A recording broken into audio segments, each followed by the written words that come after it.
Buenas tardes, maestra. Nosotros somos el equipo 7 y vamos a exponer sobre el sistema por compresión de vapor de múltiples etapas. Nuestro equipo está conformado por José Fabián González Santa Cruz, Jorge Eduardo Murillo Guevara, Héctor Eduardo Roma Andrade y Gael Alejandro Saavedra Vargas. Vamos a comenzar con los antecedentes históricos. Bueno, aquí cómo empezó el ciclo de refrigeración por compresión de vapor. En este caso, la utilización del frío es un proceso conocido ya desde muy antiguo. En el siglo XII, los chinos utilizaban las mezclas de salitre con el fin de enfriar el agua. Y en el siglo XIII, los árabes utilizaban métodos químicos de producción de frío mediante mezclas. Y en los siglos XVI y XVII, investigadores y autores como Boyle y Faraday, con los experimentos sobre la vaporización del amoníaco, hicieron los primeros intentos prácticos de la producción de frío. Aquí los antecedentes del ciclo de absorción pueden empezar o situarse en 1755, cuando el escocés William Cullen consiguió obtener una pequeña cantidad de hielo en una campana donde mantenía la presión reducida. Y en 1777, otro escocés, Gerald Naime, introducía ácido sulfúrico en la campana de Cullen de manera que el vapor de agua fuera absorbido por dejando espacio para permitir una mayor evaporación de agua. Y aquí es finalmente el francés Ferdinand Carre quien construye y comercializa la primera máquina de absorción, que está destinada principalmente a la fabricación, utilizando el amoníaco como refrigerante y el agua como un absorbente. Esta máquina que creó fue patentada en 1859 y en el año 1862 obtuvo el premio de la Exposición Universal de Londres. Bueno, aquí voy a mencionar algunos hechos históricos en el desarrollo de los refrigerantes y la industria de la refrigeración. En el año 1600 se encontró que una mezcla de nieve y sal bajaba la temperatura del agua lo suficientemente pues, para congelarla. En 1834, la primera máquina refrigeradora práctica que usaba el ciclo de refrigeración fue construida por Jacob Perkins en Londres, utilizando el éter como un refrigerante. En 1845 se usó la expansión de aire comprimido para congelar el agua. En 1890 se desarrolló la demanda de unidades pequeñas para el uso doméstico y el uso comercial. Y en 1900 apareció lo que sería el motor eléctrico.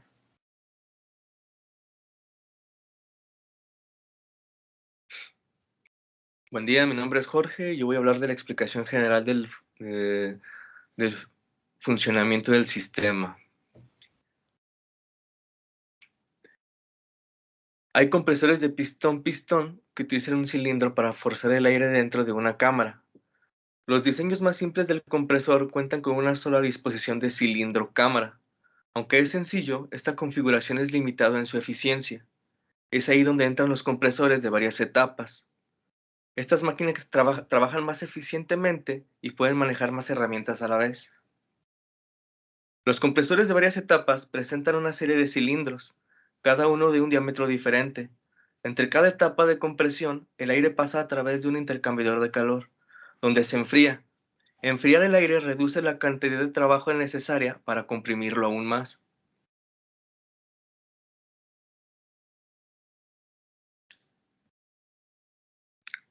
El sistema de refrigeración de múltiples etapas puede verse como un sistema de refrigeración por cascada, en donde se sustituye el intercambiador entre las etapas por una cámara de mezcla o evaporación que mejora la transferencia de calor entre las dos etapas.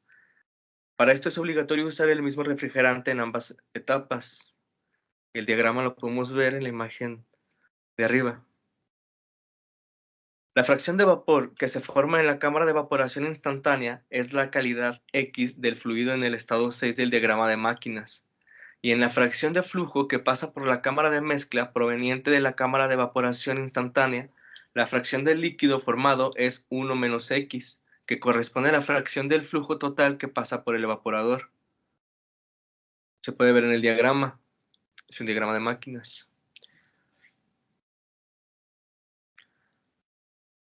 En un esquema de refrigeración por vapor en múltiples etapas, Cuando se utiliza el mismo fluido en todo el sistema de refrigeración, el intercambiador de calor entre las etapas se sustituye por una cámara de mezclado y de evaporación instantánea. El refrigerante líquido pasa a través de la primera válvula de expansión hasta la presión de la cámara de vaporización instantánea. A partir del líquido, parte del líquido se evapora y se mezcla con el vapor ya sobrecalentado del compresor de baja presión y por último el líquido saturado se expande a través de la segunda válvula hacia el evaporador.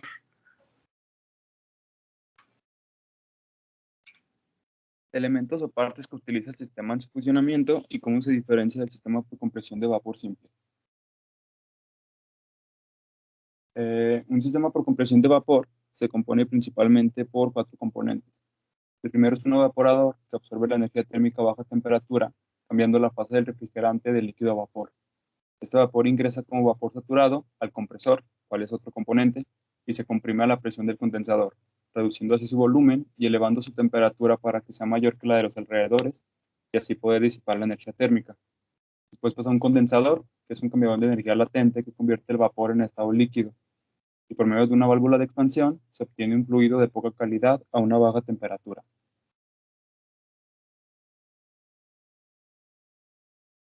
La forma en la que se diferencia con el sistema por compresión de vapor simple es que para sistemas de compresión de vapor, en donde se desea reducir el trabajo de entrada del compresor, se realizan modificaciones que consisten en incluir la compresión multietapa con refrigeración intermedia.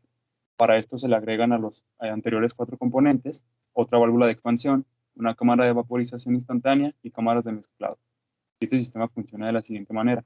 Cuando se utiliza el mismo fluido en todo el sistema de refrigeración, el intercambiador de calor entre las etapas se sustituye por cámaras de mezclado y de evaporación instantánea, como se puede mostrar en la imagen, y el refrigerante líquido pasa a través de la primera válvula de expansión hasta la presión de la cámara de evaporación instantánea.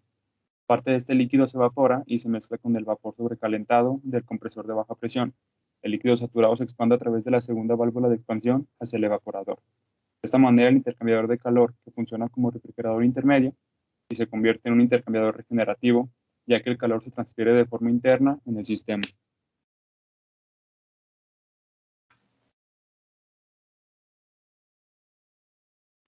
Aplicaciones del sistema. Sistema por compresión de vapor de múltiples etapas. En sí mismo, este sistema es una actualización más detallada del sistema por cascada. Lo mismo es de sí mismo la aplicación de este. Demuestra las fallas del sistema de cascada y les hace una mejoría por las etapas que este demuestra. La actualización se explica de esta manera. Cuando se utiliza el mismo fluido en todo el sistema, el intercambiador de calor de etapas se reemplaza por un cuarto de mezcla y un cuarto flash. El refrigerante alcanza la presión a través de la primera válvula de expansión. Parte del líquido se evapora y se mezcla con el vapor del compresor de baja presión. El líquido saturado se expande hacia el evaporador a través de la segunda válvula de expansión. Aquí vemos un ejemplo de la parte anterior que también nos explicó nuestro compañero. Siguiente. Lo mismo que nos explicó el mismo compañero, que es las características que tiene, como por ejemplo el B es válvula de expansión, CI, cámara de evaporación instantánea, CAP, compresor de alta presión, CVP, compresor de baja presión, CM, cámara de mezclado. Siguiente. Gracias.